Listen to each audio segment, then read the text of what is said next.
L'accident vasculaire cérébral, AVC, se définit comme étant l'arrêt brutal de la circulation sanguine au niveau d'une partie du cerveau.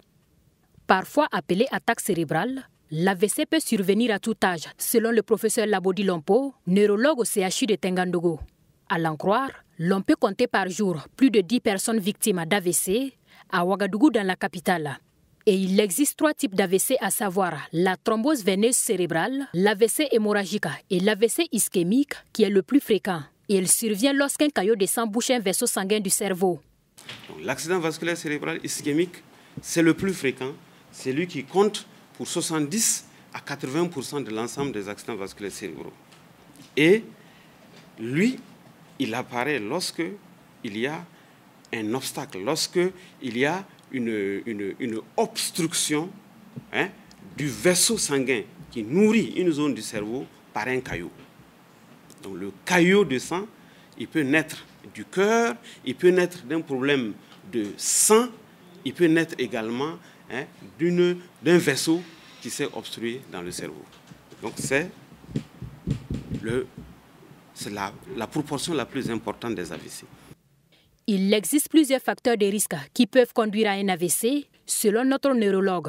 Ce sont entre autres l'hypertension artérielle, le diabète, l'obésité, le tabagisme, l'alcoolisme et le stress. Vous avez le stress. Le stress. Nous ne pouvons pas... Le stress est à la fois un moteur, mais il faut savoir, parce que c'est le stress qui nous galvanise à aller au-delà de nos possibilités.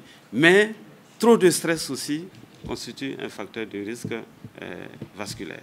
Donc n'oublions pas aussi les maladies cardiaques d'une manière générale qui vont, comme elle avait dit, vont constituer le lit.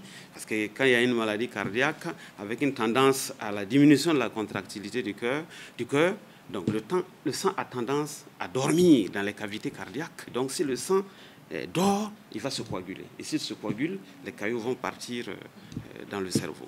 Voilà. Sans oublier aussi un facteur de risque important, c'est la contraception hormonale estro-progestative. C'est-à-dire que les pilules pour réguler donc, les naissances et autres, c'est important. Mais il faut savoir que dans certaines conditions et certaines formes de pilules peuvent constituer des facteurs de risque vasculaire.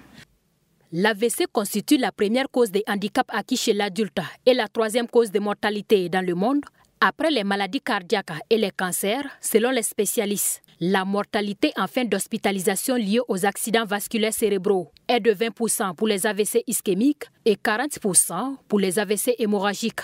Selon le professeur Lompo, certains signes permettent de détecter rapidement un AVC. Les signes les plus courants sont les troubles de vision et d'équilibre, les maux de tête graves et soudains et l'apparition d'une paralysie de la moitié du corps. C'est le signe qui est connu de tout le monde, ce qu'on appelle l'hémiplégie. Vous pouvez avoir aussi une diminution brutale de la sensibilité de la moitié du corps. Vous pouvez aussi avoir une perte ou une diminution de la vision brutale d'un œil. Également, la personne peut présenter de manière brutale, inhabituelle, un mal de tête qui est décrit comme le mal de tête le plus grave que la personne ait jamais subi dans sa vie. Un mal de tête qui apparaît brutalement et qui ne cède pas. Pensez à la possibilité d'un accident vasculaire cérébral. L'AVC est une maladie aux conséquences dramatiques qui peut impacter tous les organes du corps humain. Selon le professeur Lompo, il existe dans les pays développés des médicaments thrombolytiques qui sont administrés pour dissoudre les caillots de sang lorsque l'AVC est dû à une obstruction d'un vaisseau. Prévenir vaut mieux que guérir, dit-on. Et pour éviter un accident vasculaire cérébral, le professeur Lompo invite les populations à mener une activité physique régulière, à adopter une alimentation saine et équilibrée, pauvre en sel, et à lutter contre le stress.